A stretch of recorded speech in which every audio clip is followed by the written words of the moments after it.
자, O3라고 하고 우리가 이제 이름을 오존이라고 하잖아요. 준석. 필기 준비하고 있어요? 네. 하고 있어요? 그래? 맛있게 뭘 퍼먹고 있는 거지. 뭐 이렇게 만나게 잡수고 있는지.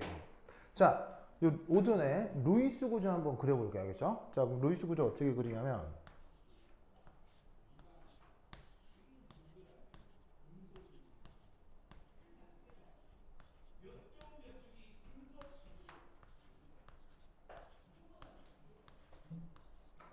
짜잔. 자, 저렇게 그린 거예요. 루이스 구조를 그리라는 얘기는 뭐에 맞추어 그리라는 얘기예요? 무엇에 입각하여? 루이스 구조를 그리라는 얘기는 뭐 좀 특별한 상황도 있긴 하지만 기본적으로 뭐에 맞추어 그리라는 얘기예요? 옥텟. 자, 그럼 이런 식으로 그리면 옥텟 만족해요? 자, 이렇게 그리면 옥텟 사실 정확하게 만족하죠. 그렇죠?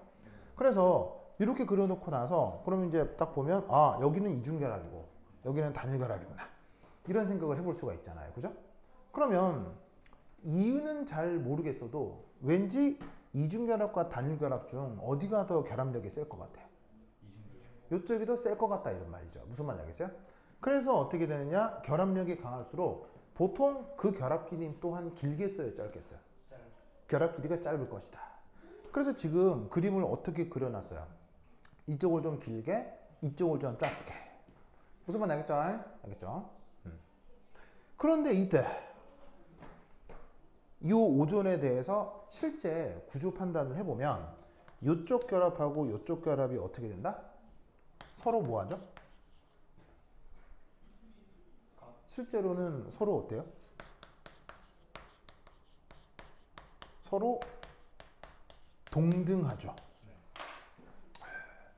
실제로는 서로 동등합니다. 자, 실제로 서로 동등하다라는 게 무슨 말이에요?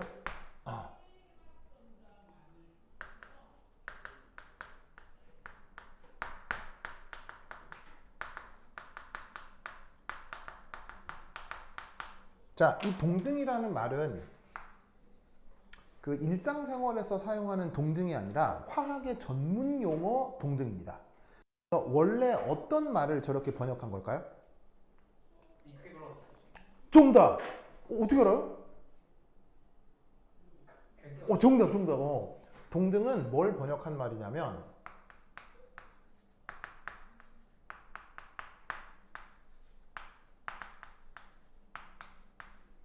이것을 번역한 말입니다. 무슨 말 알겠죠? 그럼 이것의 뜻은 뭐냐?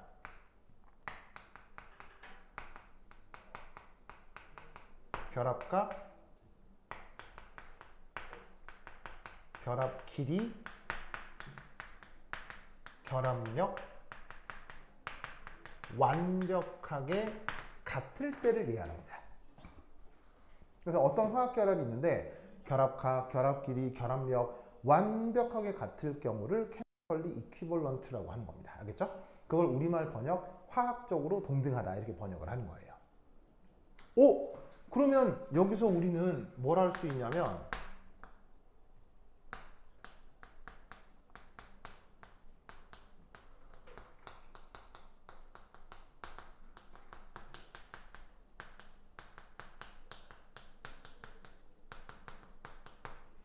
옥텟 룰에 입각하여 이중결합이 조금 더 짧고 강할 거다라는 예상이 맞아 떨어졌어요? 틀렸어요? 틀렸다 이런 말이지. 무슨 말씀인지 아시겠어요?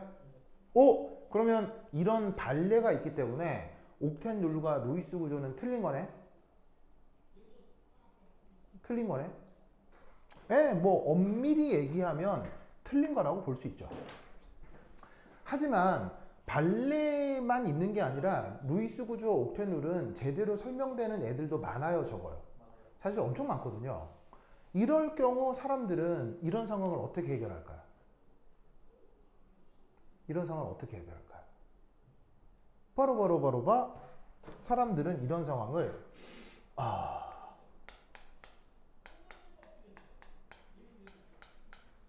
패치워크합니다. 패치가 뭐예요? 패치가 뭐냐면요. 이게 약간 속어로 얘기하면 패치워크는 땜빵하는 거예요. 예를 들어 뭐 이렇게 막 내가 갖고 있는 티셔츠 중에 굉장히 아끼는 티셔츠가 있다. 뭐 그럴 수 있어 없어요? 뭐 있잖아. 내가 근데 이거는 내가 너무 마음에 들어 하는 게 있는데 하필 이렇게 입고 다니다가 어디에 막 날카로운데 탁 걸려가지고 북 찢어졌어. 그럼 마음이 어때? 완전 속상하잖아요. 그래서 미칠 거 아니야. 그럼 이럴 경우 이거 어떡하냐고. 얘를 뭐 버리기도 하지, 그렇죠? 버리기도 하지만 이때 이제 어떻게 하기도 하냐면 이거 어떻게 하다가 버리기엔 너무 아깝고 그럴 경우 여기다가 어떻게 이야 해가지고 새로운 문양 같은 걸 이게 탁 이 천 조각을 잘라서 탁 붙이기도 하지. 그런 걸 패치워크이라고 하는 거예요.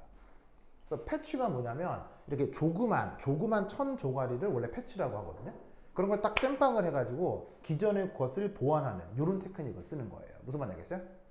그럼 이때 어떤 테크닉을 지금 얘기냐? 여기 있는 이것의 경우 자 봅시다.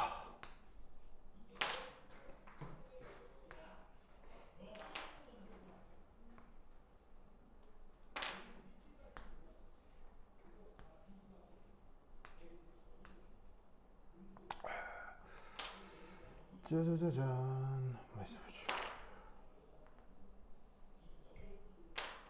이렇게 하고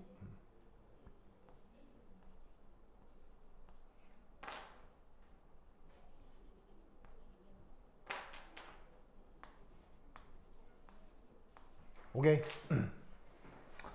자 지금 저기 아까 오존의 루이스 구조를 자 다시 한번 예쁘장하게 그려봤어요. 자 혹시 여러분 이 루이스 구조에서 형식전환 따졌던 거 기억나요? 네. 형식전환? 형식전환은 유기화학의 핵심입니다. 형식전환을 제대로 이해해야 유기화학에서 암기할 게 줄어듭니다. 그래서 형식전환을 잘 활용하는 거 아주 중요하니까 자 잘 보세요. 자 요산소 형식전환 얼마입니까? 이산소 형식전환 마이너스 1 마이너스라는 거 알겠죠? 자 이산소 형식전환 얼마입니까? 얘는 1 플러스죠? 자 이때 어떤 생각을 하냐면 자, 지금부터가 유기화학을 분석하는 가장 근본적인 테크닉입니다.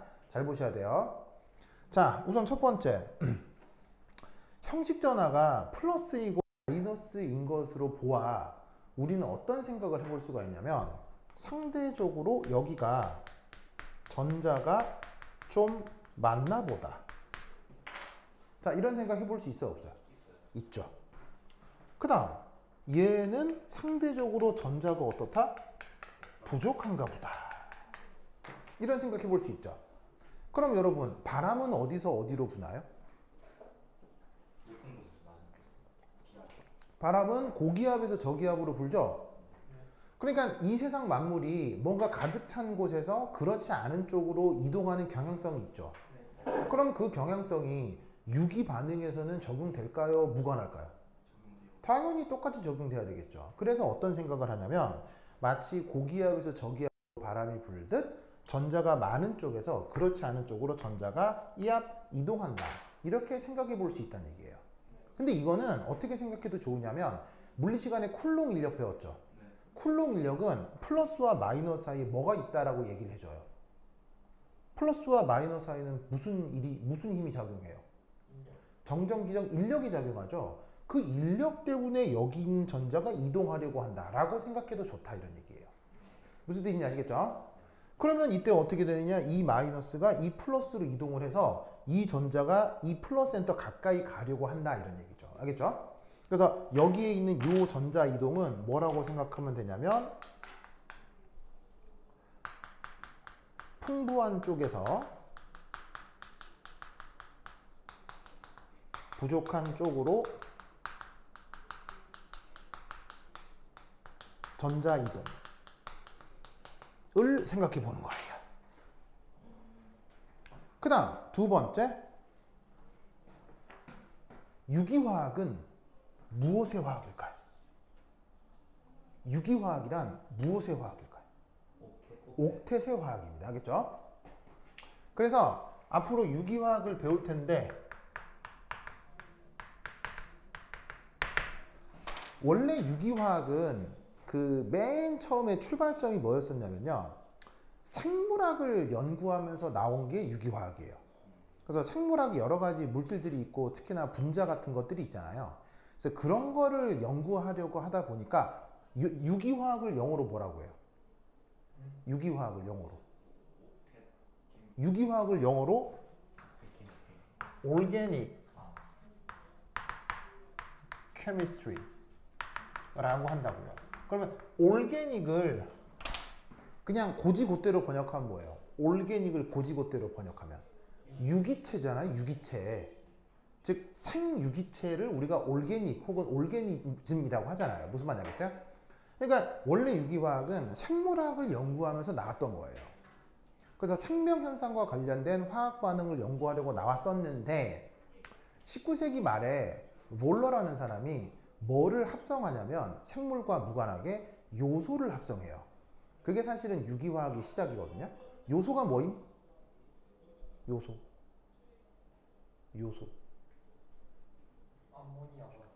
요소 생물 시간에 배웠을 거 아니에요. 자, 쉬 하면 쉬가 니르끼리 하죠.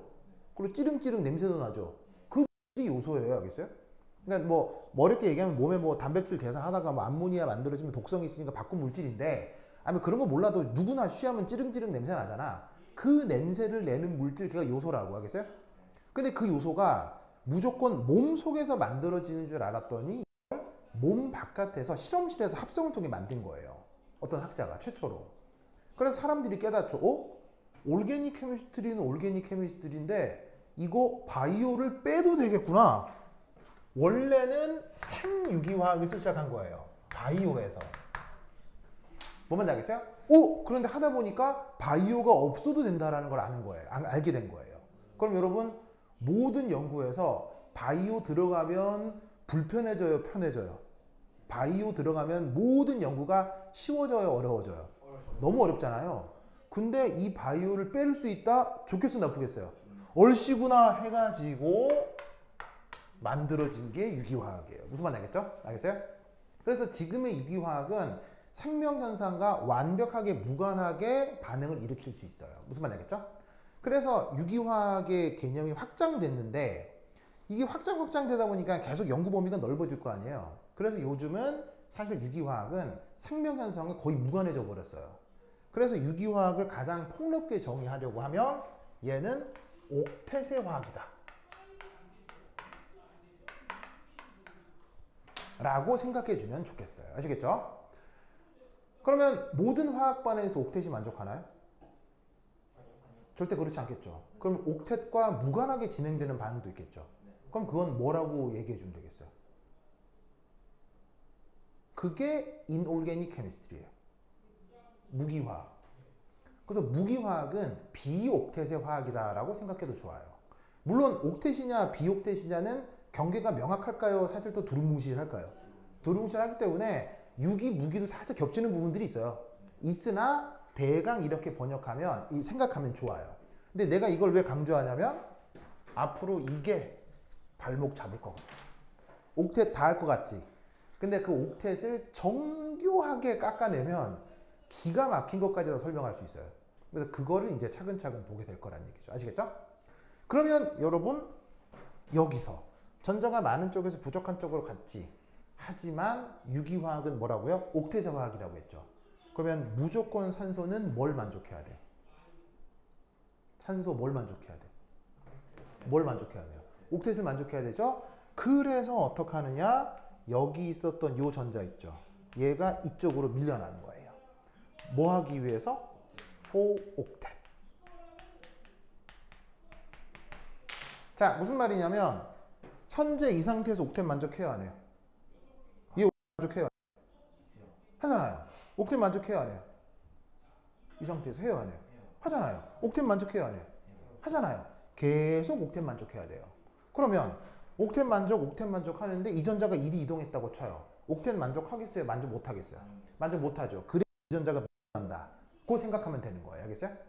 그래서 유기화학 반응을 생각할 때 항상 전자가 많은 쪽이 어디냐, 전자가 부족한 쪽이 어디냐를 생각해 줘요. 그러다가 그 전자 이동을 시킨 다음 그 다음 주변의 옥텟의 상황을 판단하는 거예요. 그럼에도 옥텟을 만족한다면 거기서 멈추면 되고요. 전자를 이동시켰는데 옥텟을 만족하지 않아? 그럼 전자를 재배치해야 돼요. 알겠죠? 이게 유기화학의 거의 8알이에요. 무슨 말인지 알겠죠? 그래서 옥텟이 아무것도 아닌 것 같겠지만 옥텟을 진짜 정교하게 만들어 놓은 시스템이 유기화학이에요. 알겠죠? 자, 그래서 얘는 그 다음 구조가 어떻게 바뀌느냐? 바로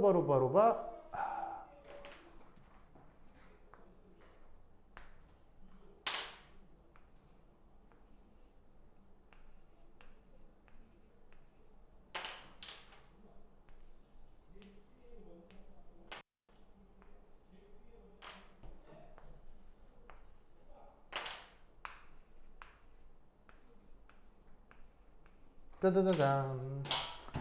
자, 어떻게 된 건지 알겠죠? 보이세요? 자, 그러면 여기서 누구를 눈여겨봐야 되겠어요? 색깔. 알겠죠? 그래서 여기서 파란색 전자라고 있던 게 이리 와서 이중결합이 됐죠. 원래 이중결합이었던 게 이렇게 비공유 전자쌍이 됐죠.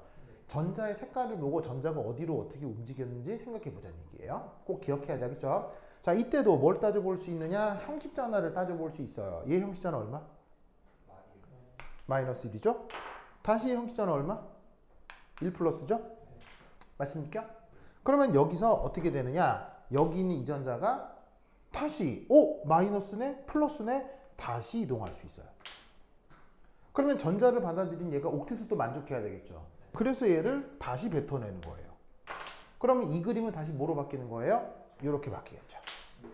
무슨 말 알겠죠? 이런 식으로 둘이가 공존한다 라는 이런 개념을 뭐라고 해? 이걸 공명이라고 얘기를 하는 거예요.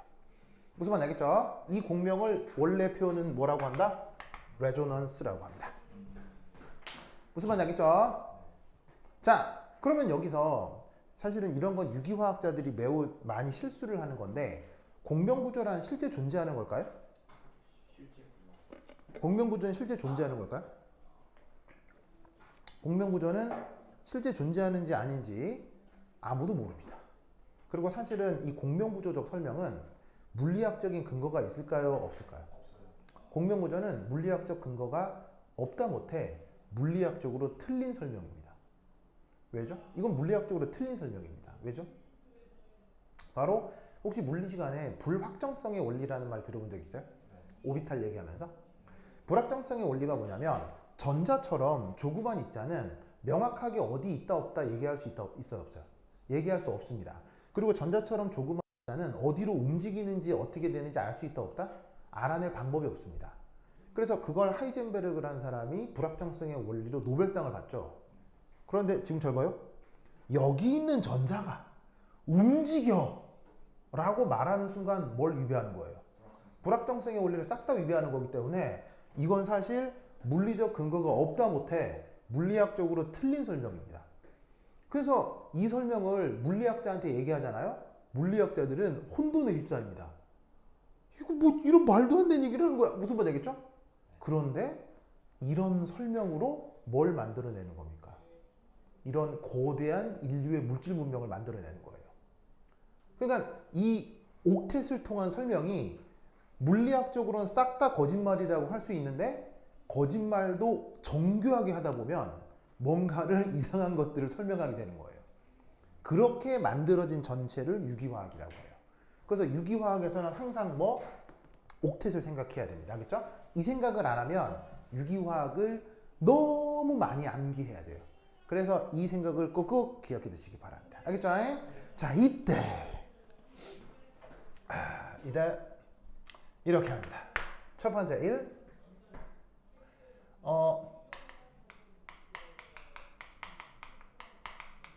회전 대칭 조작을 통해서 겹쳐지는 구조끼리는 존재 확률과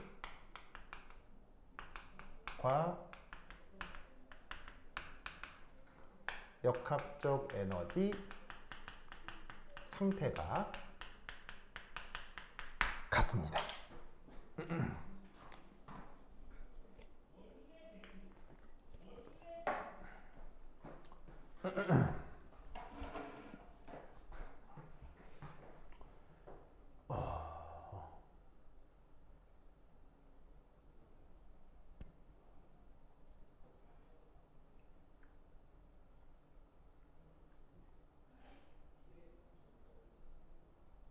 썼어요?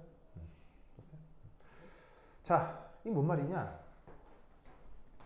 자, 여러분들이 이해를 돕기 위해 자, 물리학적으로 위배되게 화살표도 그리고 색깔도 구분하고 무슨 말인지 알겠죠? 자, 근데 사실 분자 구조 안에는 이런 색깔이 있을까요, 없을까요? 있을 리가 없지. 무슨 말인지 알겠어요? 그러면 여기 모두 그려놓은 모든 그림의 색깔이 다 흑백으로 똑같다고 치자. 그럼 이때 얘를 딱 들어가지고 머릿속에서 딱 들어가지고 이야 딱 하면 어떻게 되지? 겹쳐지지. 뭐 하나라도 달라 완벽히 겹쳐져. 그러면 이 둘의 역학적 에너지 상태가 exactly same 이라고 가정하는 거예요. 무슨 말인지 알겠어요? 이놈의 에너지적인 상태나 이놈의 에너지적인 상태나 동일하다.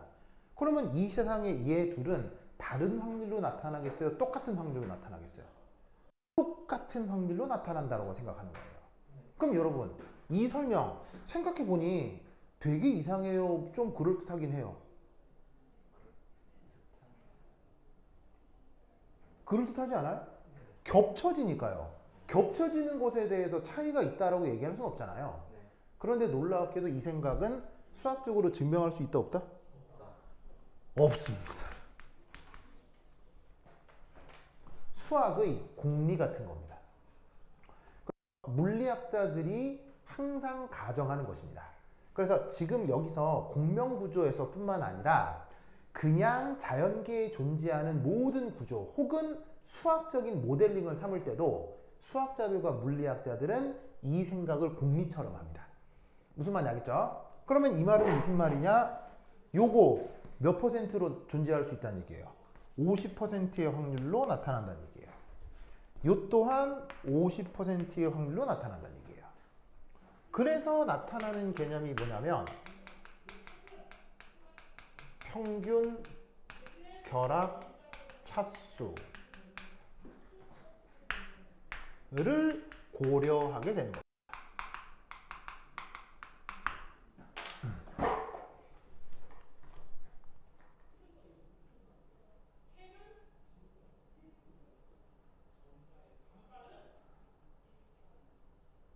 자, 보이시죠? 자, 썼어요? 이때 여기에 있는 이 녀석 사실 눈으로 보아하니 몇 중 결합이에요? 2중 결합이죠. 맞나요? 그런데 이 상태에서는 몇 중 결합임? 단일 결합이잖아요. 이 상태에서는 단일 결합인 거지. 맞죠? 그런데 이 이중 결합이 나타날 확률이 얼마? 나타날 확률이 얼마예요? 50%죠. 그럼 여기다가 곱하기 2분의 1. 그러면 얘가 단일 결합으로 나타날 확률 얼마예요? 또 50%겠죠. 그래서 이 경우 이중 결합일 확률은 2분의 1. 단일 결합일 확률은 2분의 1. 그걸 다 더해서 이런 개념을 뭐라고 하죠? 바로 산술 평균이라고 하죠. 그 산술 평균을 한 게 뭐다? 1.5중 결합이 되는 거예요. 아시겠습니까? 그럼 이 상황이 여기서도 다르게 설명되겠어요? 완전히 똑같이 설명되겠어요? 여기서도 완벽하게 동일하게 설명되는 거예요. 무슨 말인지 알겠죠? 그래서 오존을 실제로 표현을 하면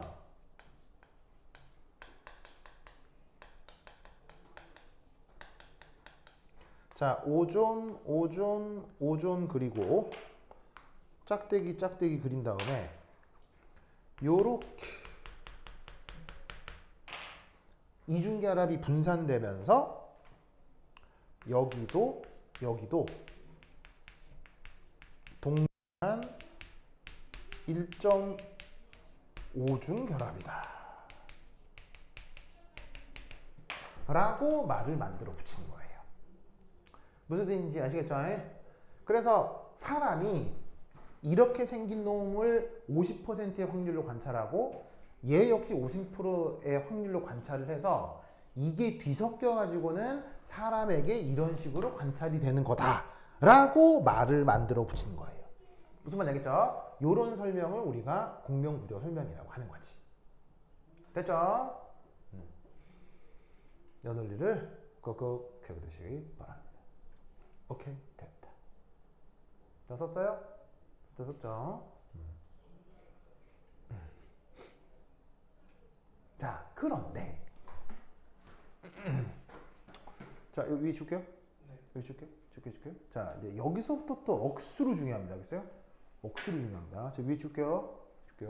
A.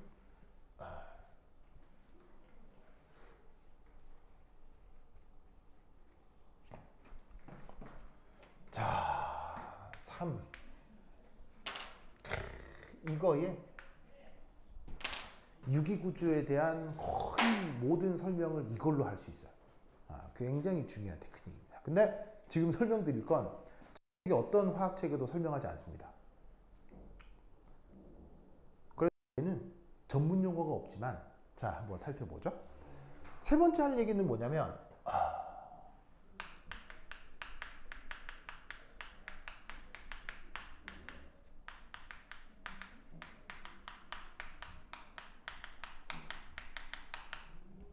요거.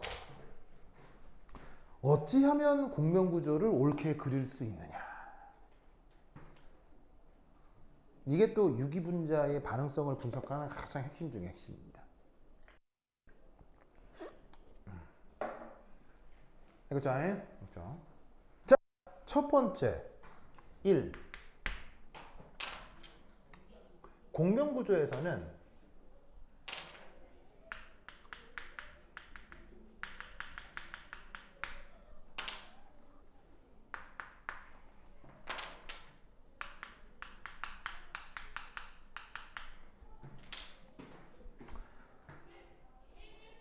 자, 공유결합에서는 시그마 결합이다, 파이 결합이다 이런 말 들어본 적 있어요, 없어요? 있어요. 공유결합에서 시그마 결합이다, 파이 결합이다 이런 말 들어본 적 있죠? 그러면 지금 이 루이스 구조상에서 누가 시그마고 누가 파이라고 생각해요? 누가 시그마고 누가 파이예요? 이 그림에서 누가 시그마고 누가 파이예요? 바로 지금 파란색으로 그려진 게 시그마라는 거 알겠죠? 그리고 내가 빨갛게 그려놓은 게 다 파이라는 거 알겠죠? 그러면서 뭐라고 그랬었냐면 단일 결합이면 무조건 뭐 단일 결합은 무조건 시그마. 이중 결합이면 하나는 뭐 하나는 뭐 하나는 시그마 하나는 파이. 삼중 결합이면 파이 두 개. 하나가 시그마고 나머지 두 개가 파이고. 알겠죠? 기억나죠? 그래서 지금 파란색하고 빨간색을 시그마 파이로 구분을 한 거예요. 그럼 이때 이 왔다 갔다 하는 그림 보세요. 파란색 짝대기는 변했어요, 안 변했어요? 파란색 짝대기는 전후에 변했어요, 안 변했어요? 안 변했죠? 그래서 색깔을 넣은 거예요. 내가 알겠죠? 뭐 무슨 색깔이면 변해요? 빨간색만 변하죠? 이게 올바른 공명구조를 그렸을 때 나타나는 결과예요. 알겠죠? 이걸 시험에도 만들어낸다고요. 자, 지금은 오전처럼 간단한 모델이니까 공명구조가 두 개밖에 안 나오겠죠? 근데 유기구조가 복잡해지면 공명구조를 여러 개 그릴 수 있어요. 그러면서 어떤 문제를 내겠어요? 다음 중 옳은 것은 틀린 것은 이렇게 내는 거예요. 그럼 쓱 보고 이건 공명구조야? 공명구조 아니야? 바로 판단할 수 있어야 되는데 첫 번째 논리가 이거라고요. 알겠죠? 그래서 공명구조가 그려질 때 뭐는 절대로 변하지 않는다? 시그마 결합. 시그마 결합이 달라지면 그건 공명구조가 아니라 화학 반응이 진행된 거예요. 무슨 말인지 알겠어요? 무슨 말인지 알겠죠? 무슨 말인지 알겠죠? 그래서 요 시그마는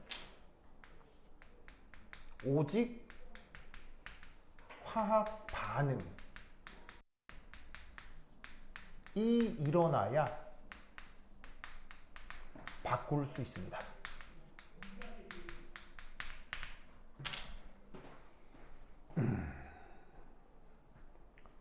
이 말은 공명구조 자체는 반응이에요, 반응 아니에요? 공명구조 자체는 화학 반응이에요, 화학 반응 아니에요?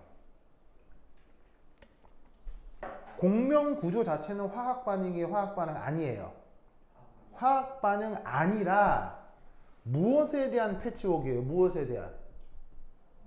기존에 써먹던 옥텐룰과 루이스 구조의 불완전성을 보완하기 위한 패치워크라고요. 알겠죠? 자, 그 다음 올바른 공명 구조 두 번째.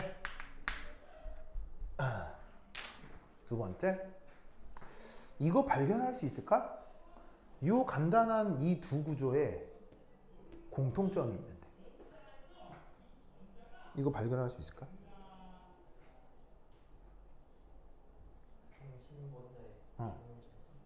중심 원자의 표면이었어. 뭐 그것도 지금은 안 변하네. 이거 발견하면 눈썰미가 어마어마한 거고 지금 얘기하려고 하는 게 사실은 유기화학 반응에서 무지막지하게 나오는 거예요. 자, 뭐냐? 이겁니다. 1번 원자의 플러스 마이너스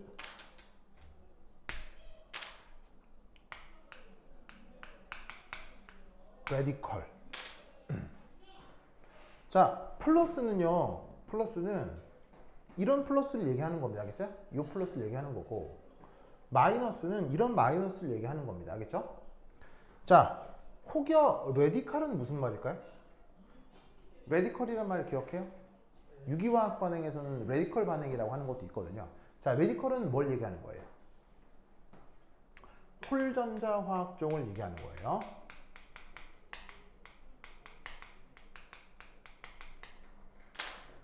자, 1번 원자에 플러스건 마이너스건 레디컬이건 는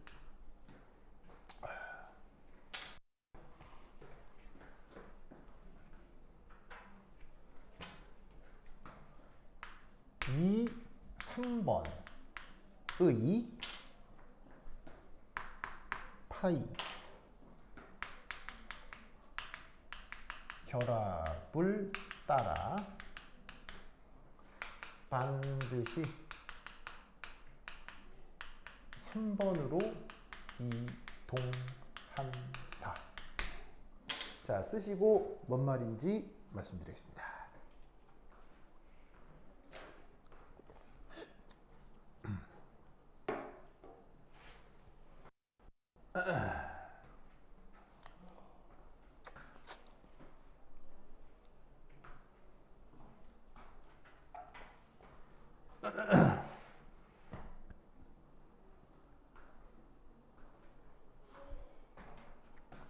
자, 됐습니까? 됐죠?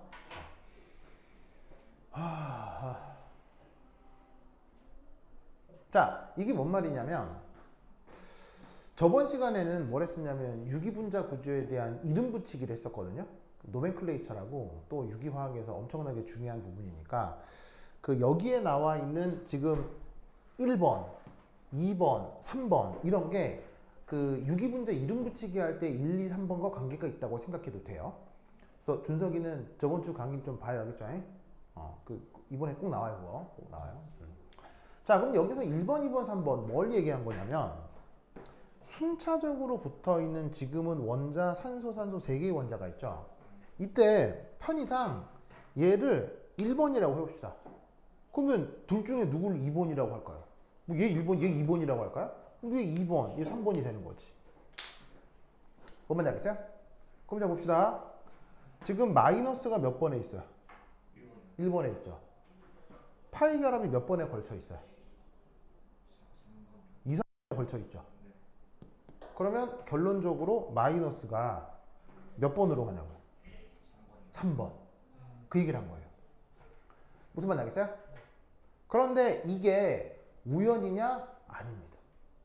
전우주에 존재하는 모든 공명구조는 무조건 이 조건을 만족해야 됩니다.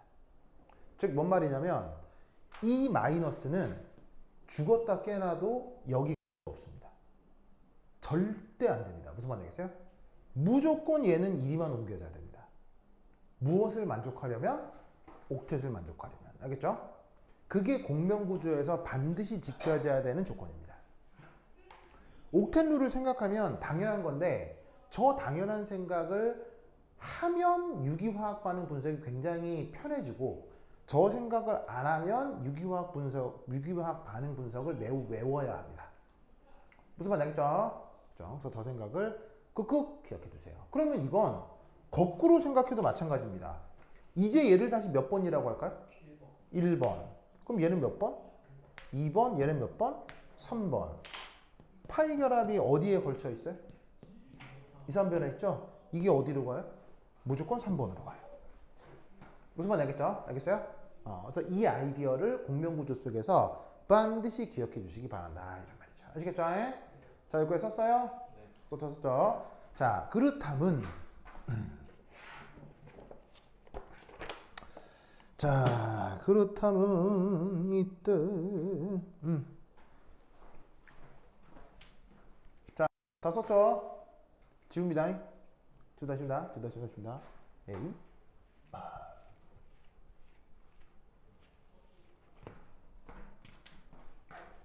연습 문제.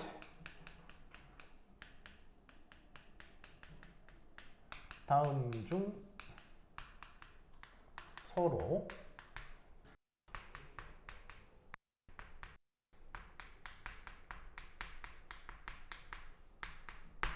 서로 공명구조인 것은? 이라고 물었어요.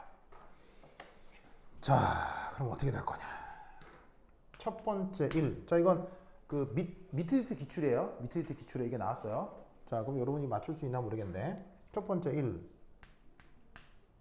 미트리트 기출에 그냥 어떻게 나오냐면 요거 하고요.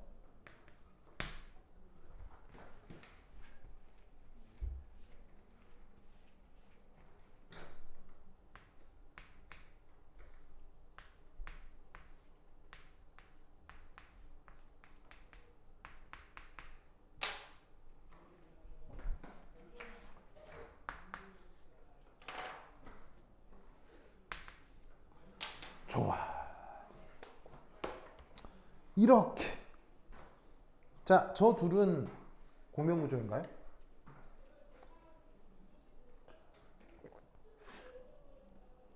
밑에 유기와 기출이거든요. 두 번째, 세 번째 선택지가 있는데 우선 준석, 이건 공명구조인가요? 서로 공명구조가 아닌가요?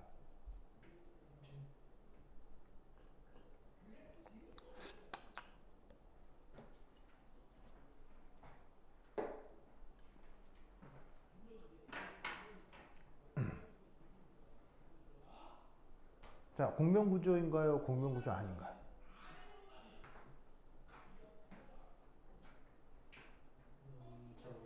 잘 모르겠어요. 모르겠어요? 후, 공명구조인가요? 공명구조 아닌가요? 맞는 것 같아요? 한번 볼까요? 자, 아직은 여러분들이 초보잖아요? 초보면 뭐를 루이스 구조 속에서 다 그려보는 게 편할까요? 비공호 전자쌍을 빠짐없이 다 그려보는 게 좋아요. 무슨 말인지 알겠죠? 그러면 여기 이 질소는 현재 이 상태로 그 옥텟을 만족하고 있나요? 네. 옥텟을 잘 만족하고 있죠. 그리고 이 산소는 현재 옥텟을 잘 만족하고 있나요? 이 산소는 옥텟을 만족하고 있나요? 옥텟을 잘 만족하고 있다라고 가정하라는 뜻이에요. 그게 유기화학이에요. 유기화학은 무슨 화학? 옥텟 화학이라고 했죠? 그러면 산소가 보세요. 현재 무슨 표기가 돼 있어요? 1 마이너스 형식전화 표시가 돼 있잖아요. 산소가 형식전화가 마이너스인 상태에서 옥텟을 이루려면 이 산소 주변에는 비공호 전자가 몇 쌍이 있어야 함? 세 쌍이 있어야 되죠. 그럼 세 쌍을 이렇게 그려 놓아야 한다, 이런 얘기예요. 뭔 말인지 아시겠어요? 그래서 초보일 때는 루이스 구조에 이렇게 그려져 있어야 되는 저 비공호 전자쌍을 표기해 주는 게 좋습니다. 알겠죠? 그럼 이건 서로 간에 뭔 일이 벌어진 거냐면 이겁니다. 여기 산소의 비공호 전자 있죠. 얘가 이쪽으로 전자를 보낸 겁니다. 그러면 여기 있는 이 탄소가 뭘 만족해야 되겠어요? 옥텟 만족해야 되겠죠. 그래서 제가 옥텟을 만족하려고 기존에 가지고 있었던 파이 결합 전자를 산소 쪽으로 민 겁니다. 그러면 전자 색깔을 보면 어디서 어디로 이동한 건지 알겠어요? 네. 전자 색깔을 보면 어디서 어디로 이동한 건지 알겠어요? 네. 즉, 이 파란 전자가 이 빨간 탄소. 이 빨간 탄소한테 전자를 주고 이 빨간 탄소가 다시 옥텟을 만족하려고 산소 쪽으로 전자를 민 거예요. 무슨 말 알겠죠? 그래서 만들어진 게 이 루이스 구조다. 됐죠? 그러면 여기서 이건 이렇게만 되겠어요? 거꾸로도 되겠어요? 거꾸로도 될 테니까 그때는 어떻게 설명하면 돼요? 이렇게 설명해 주면 되는 거죠. 맞습니까?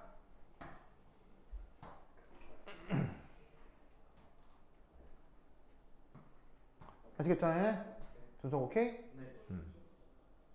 그리고 이때 봅시다. 자, 파란색,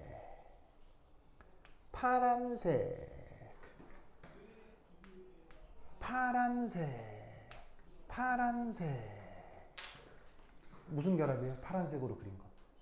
시그마죠?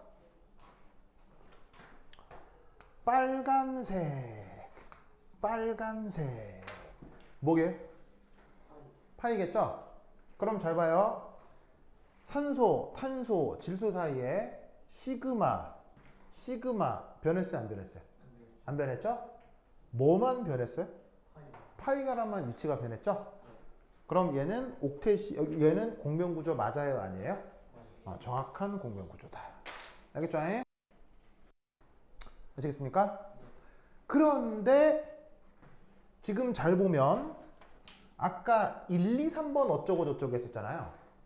이 1, 2, 3번 어쩌고 저쩌고 한 얘를 무슨 이론이라고 나는 얘기를 하냐면 그 다음 원리라고 나는 얘기해요. 왜냐? 쟤를 표현하는 전문 용어가 없기 때문이에요.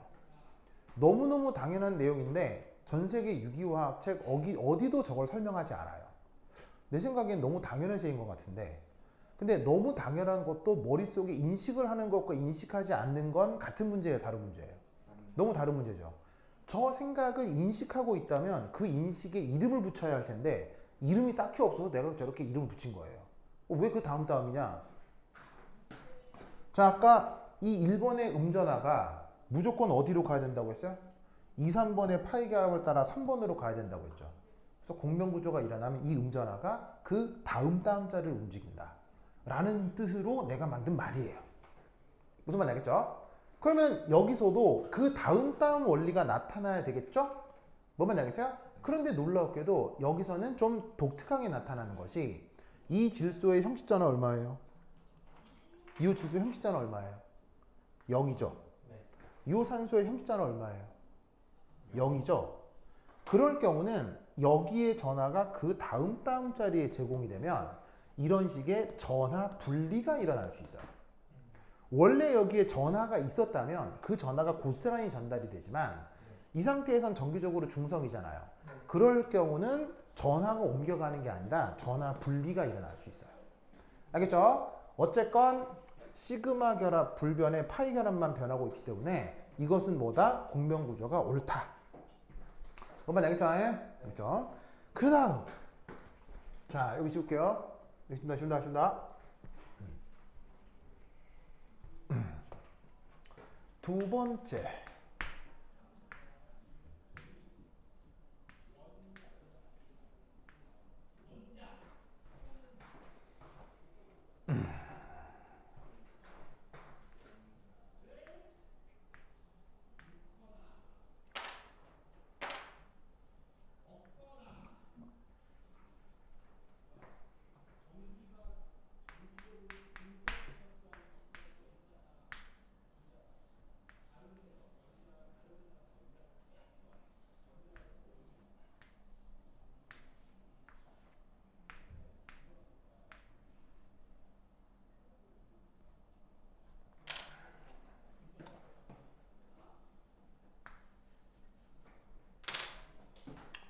자, 쟤네는 공명구조입니까? 공명구조 아닙니까?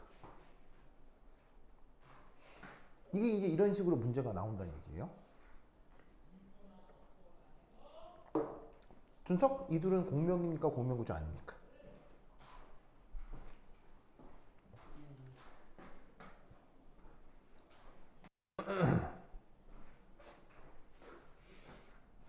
자, 별것도 아닌 루이스 구조인데 매우 황당하죠.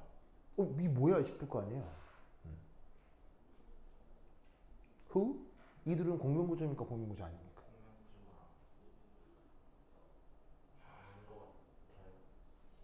그런가요? 그런가요? 자, 우선 그리시고요.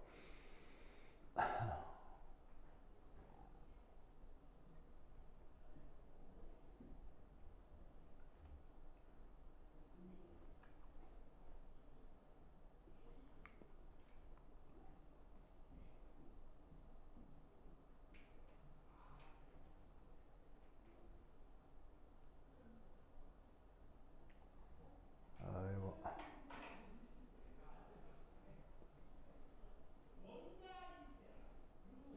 자, 다 그랬어요? 자, 우선 이 산소 지금 형식 단화가 얼마예요? 지금 이 산소 형식 단화가 얼마예요? 이 산소 형식 단화 얼마예요? 이게 이제 유기화학적인 관습에 익숙해져야 되는데 이거 형식 단화 얼마예요? 이 형식 단화 얼마예요? 0. 이거 형식 단화 얼마예요? 형식 단화 얼마예요? 형식 단화 얼마예요? 형식 단화 얼마예요? 유기화학적인 구조에선 아무런 표시가 없으면 무조건 형식 단화가 0인 겁니다. 무슨 말인지 알겠어요? 그러면 언제 형식 단화를 표현한다는 얘기입니까? 형식 단화가 0이 아닐 경우만 표시를 해준다는 얘기입니다. 무슨 말인지 알겠죠? 그렇다면 지금 얘는 형식 단화 표현이 있어요, 없어요? 없죠? 그럼 얘는 형식 단화가 아무런 표시가 없기 때문에 이런 경우 얘는 형식 단화가 0으로 알아먹으라는 얘기예요. 그게 유기화학적인 관습입니다. 그렇다면 이 산소는 주변의 전자 배치가 어떻게 될까요? 혹은 이 전자는 주변에 비공호 전자쌍이 있을까요? 없을까요? 이 산소는 주변에 비공호 전자쌍이 몇 개가 있을까요? 얘는 주변에 형식 전화가 0이 되려면 비공호 전자 쌍이 있을까요? 몇 쌍이 있을까요? 바로 2쌍이 더 있어야 해요. 무슨 말인지 알겠죠? 그래야 자, 요 탄소하고 요 산소 사이에 단일 결합을 이미 하고 있죠. 그러면 이 산소는 주변에 전자가 몇 개가 있는 거예요? 하나, 둘, 셋, 넷, 다섯, 6개니까 원래 산소의 초회각 전자 6개랑 같아지면서 형식 전화가 0이 되죠. 그러니까 이런 식의 표현을 보자마자 산소 주변에 비공호 전자가 또 있구나. 이런 생각을 하고 있어야 한다고요. 무슨 말 알겠죠? 그러면 여기서 사실 이 자리에 탄소가 있는 건데 이 탄소엔 수소가 몇 개가 붙어 있어요? 이 탄소엔 수소가 하나씩 붙어 있어야 이 탄소가 옥텟을 만족할 수 있죠. 그러니까 이 탄소에도 여전히 수소는 붙어 있는 거라고요. 그래서 루이스 구조를 그릴 때 누구와 누구를 생략해서 그린다? 루이스 구조를 그릴 때 탄소와 수소를 생략해서 그린다고 했죠. 그러면 예를 들어 이 자리에는 누가 생략된 거예요? 이 자리에는 누가 생략된 거예요? 바로 어떤 탄소와 몇 개의 수소? 3개의 수소가 생략되어 있는 거예요. 왜냐하면 탄소는 옥텟을 만족하려면 결합선 몇 개 나가야 돼요? 탄소가 옥텟을 만족하려면 결합선 4개 나가야 되잖아. 그럼 얘는 이미 결합선 하나가 있으니까 결합선 3개가 모자르지. 그게 수소 3개가 붙어 있다는 뜻인 거예요. 그걸 축약해서 그냥 점으로 그린 거야. 그러니까 이걸 보자마자 머릿속에서 이게 그냥 다 떠올라야 된다고. 알겠죠? 그러면 여기에서 이 탄소마다 사실은 아무런 표시가 없기 때문에 이 탄소에는 결합이 지금 하나, 둘, 세 개만 표현되어 있지. 그러면 결합선이 몇 개가 모자라? 이 탄소는 결합선 몇 개가 모자라? 하나가 모자르잖아. 결합선 하나, 둘, 세 개 나가 있으니까. 그러면 그 나머지 무조건 뭐다? 수소라는 걸 알아차려야 한다는 얘기예요. 뭐만 아시겠죠? 이때 이런 걸 뭐라고 해? 레디컬이라고 한다고. 자, 레디컬이 무슨 뜻이라고 했어요? 홀전자 화학정을 레디컬이라고 한다고 했죠? 그래서 지금 얘는 여기는 전자성, 여기는 전자성이 있는데 홀로 전자 하나가 있죠. 이런 레디컬 화학종을 지금 이렇게 점으로 표시한 거예요. 알겠죠? 이 레디컬 화학종은 당연히 옥텟 만족해요? 만족하지 못해요? 레디컬은 옥텟 만족해요? 만족 못해요? 만족 못한다는 얘기예요. 무슨 말 알겠죠?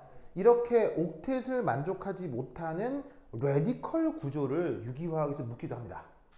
이 또한 여기서 공명구조인지 아닌지 파악해야 되는데, 자, 어떻게 된 것이냐? 이겁니다. 이해를 돕기 위해 여기 수소를 고스란히 다 그려보도록 하겠습니다. 그럼 여기서 어떤 일이 벌어진 거냐? 자, 여기 빨간색으로 표현된 결합선 보이슝? 보이슝슝슝? 여기 파이 결합을 이루는 전자를 요렇게 노란색으로 그려보도록 하겠습니다. 보이시죠? 보이세요? 그리고 여기에 있는 이 레디컬 전자를 편의상 파란색으로 그려보도록 하겠습니다.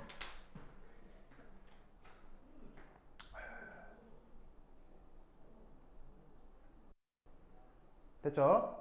그러면 이때 여기서 이런 변화가 이루어졌다고 생각합니다. 여기는 이 홀전자 있죠? 얘가 이리 이동을 합니다. 그리고 이 파이 결합 중에 전자 하나 있죠? 얘가 또 이리 이동한다고 생각합니다. 그러면 여기서 요렇게 새롭게 빨간색 파이 결합이 만들어지는데, 이게 예전에 파란 전자고 이게 예전에 노란 전자입니다. 알겠죠? 그러면 아까 노란 전자로 그린 것 중 하나가 남게 되죠. 그걸 이렇게 그린 겁니다. 알겠죠?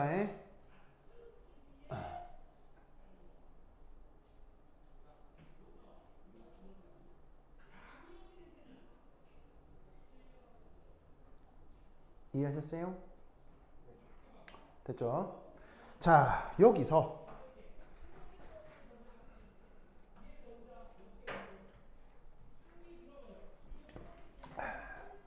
자, 요 두 개 보면 탄소 탄소 시그마 결합, 탄소 산소 시그마 결합 변했어요? 안 변했어요?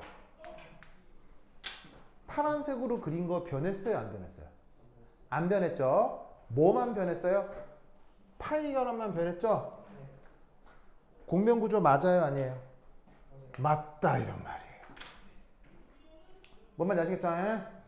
정확한 공명구조입니다. 이 공명구조 속에서 이 노란 전자하고 파란 전자가 결합해서 새로운 파이 결합을 형성한 것이다 라고 생각하면 된다는 얘기죠.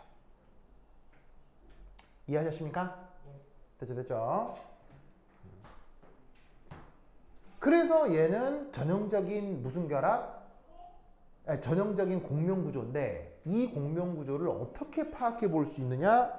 자, 잘 보세요. 편의상 요 산소를 1번이라고 해봅시다. 그러면 요 빨간색으로 결합하고 있는 파란색 두 탄소를 뭐라고 할 수 있을까요? 2번, 3번이라고 할 수 있겠죠? 자, 1번에 뭐가 있었죠? 1번에 뭐가 있었죠? 1번에 뭐가 있어요? 레디컬이 있죠? 2, 3번에 뭐가 있어요? 2, 3번에 뭐가 있어요? 파이 결합 있죠? 그랬더니 레디컬이 몇 번으로 가요? 3번. 무슨 말인지 알겠어요? 아까 얘기했던 그 다음 원리가 그대로 적용되는 거예요. 무슨 말인지 알겠어요? 알겠어요? 여러분 여기서 나타나는 공명 구조는 이거 하나로 끝날까요? 또 있을 수 있을까요? 또 있을 수 있다는 거 알겠어요? 그려볼 수 있겠어요? 여기서 나타나는 공명 구조 또 그려볼 수 있겠어요?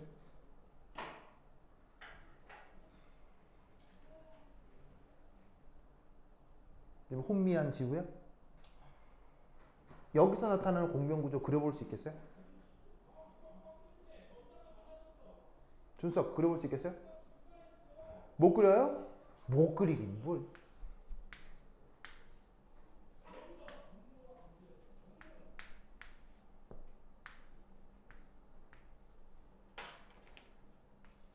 이겁니다.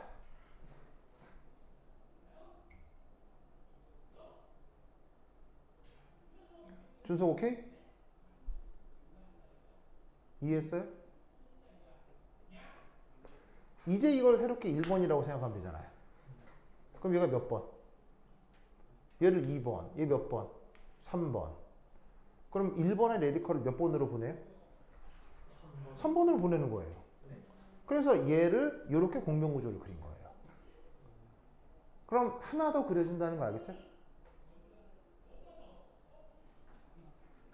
또 있다는 거 알겠어요? 1, 2, 3 이 관계도 있잖아요. 그럼 1번의 레디컬 몇 번으로 보내라고요? 얘를 몇 번으로 보내라고요? 무조건 3번이요. 그러면 공명구조 또 어떻게 그려지겠어요?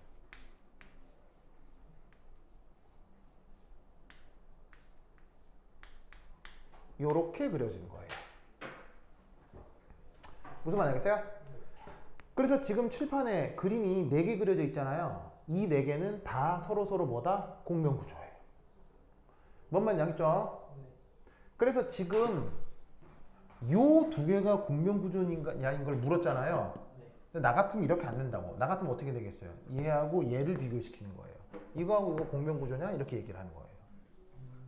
뭔 말인지 아시겠어요? 그러면 어떻게? 얘를 1번이라고 생각하는 거예요. 근데 그 레디컬이 무조건 이중결합을 타고 어디로만 움직인다고? 그 다음.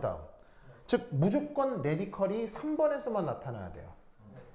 그 다음. 무조건 여기서만 레디컬이 나타나야 돼요. 그 다음 무조건 여기서만 나타나야 해요. 그래서 여기 레디컬이 하나 나타나면 그 다음 여기 둘, 셋, 4개만 공명구조가 되는 거예요. 그것에 대해 예를 들어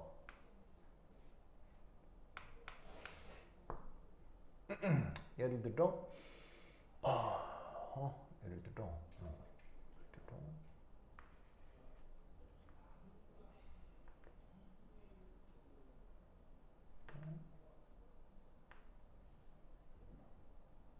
뭐 이런 식으로 나타났다라고 쳐봐요. 보이세요? 보이세요? 뭐 아니면 뭐 이런 식으로 나타났다고 쳐봐요. 그럼 얘는 저 녀석에 대해서 공명구조예요, 공명구조 아니에요? 예를 들면 뭐 조금 더 변형해서요. 뭐 이렇게 나타낼 수도 있어요. 이건 공명구조예요, 공명구조 아니에요?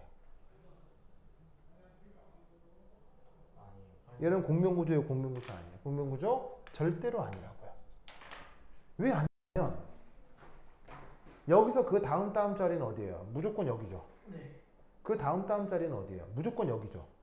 여기서 라디칼 만들어질 수 있어요? 무조건 불가능해요? 절대 불가능해요. 무슨 말 알겠죠? 그러니까 여기를 레디컬로 그려놓은 구조가 있다면 그건 공명구조예요? 공명구조 아니에요? 절대 아니라고요.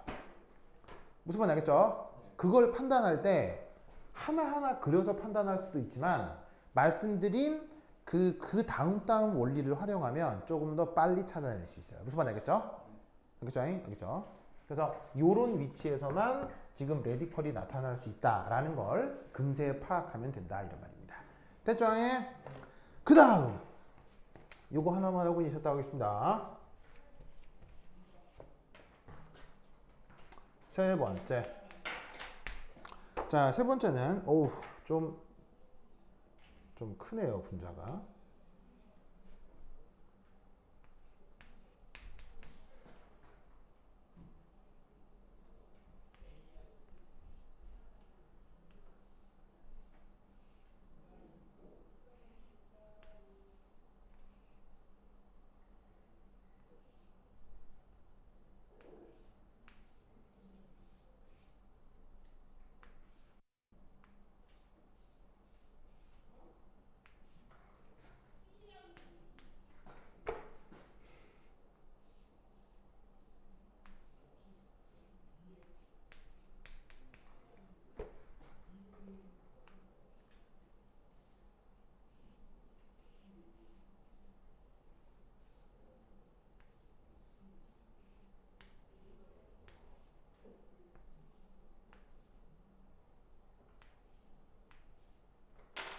자, 이둘은 공명구조예요, 공명구조 아니에요?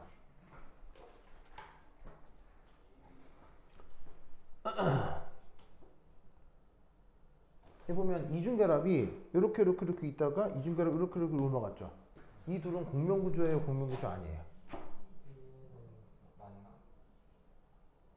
맞는 것 같습니다. 맞아요? 맞아요.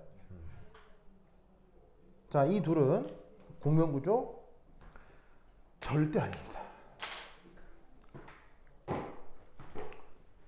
자, 공명구조의 조건 뭐는 변할 수 있죠? 공명구조의 조건 뭐는 변할 수 있죠? 파이 변할 수 있죠. 누가 변하면 안 되죠? 시그마 결합 변하면 안 되죠. 그럼 봅시다. 이 자리에 어떤 원소가 있는 거예요? 어떤 원소가 생략되어 있는 거예요? 어떤 원자가? 탄소, 그죠? 여기 어떤 원자가 생략되어 있는 거예요? 탄소, 그죠? 자, 그런데 얘는 이미 결합선이 몇 개만 그려져 있어요. 이 탄소는 결합선이 몇 개 그려져 있어요? 하나 그려져 있죠. 결합선 몇 개 모자라요? 이 탄소는 결합선 몇 개 모자라요? 세 개 모자르죠. 그러면 하나, 둘, 세 개가 있을 거란 얘기고요. 이 탄소는 결합선 몇 개 가지고 있어요? 이 탄소는 지금 결합선 몇 개 그려져 있어요? 두 개 그려져 있잖아요. 그럼 몇 개 모자라요? 옥테트에선. 두 개가 모자르잖아요. 그러면 하나, 둘에 나머지 누가 붙어 있다는 얘기예요? 수소가 붙어 있는 것을 생략해서 점으로, 그 다음에 이중결합의 점으로 표현하고 있는 거예요. 이해하셨어요? 이해하셨어요? 이런 단일 결합을 무슨 결합이라고 했죠? 시그마라고 했죠? 이 탄소에 시그마 결합 몇 개 있어요? 수소 시그마 몇 개 있어요? 3개 있죠. 여기는 몇 개뿐이에요? 그럼 시그마 결합이 보존된 거에 변한 거예요? 그러면 공명이에요, 공명 아니에요? 공명이 아니라고. 무슨 말 알겠죠? 이런 거 내면 다 틀린단 말이야, 알겠죠? 그래서 공명 구조가 정의가 어떻게 되는지를 꼭 명심하고 기억해야 된다, 이런 말이지. 되십니까? 오케이, 됐다. 그러면 한 10분 쉬었다 하도록 하겠습니다. 화장실 갔다 오세요.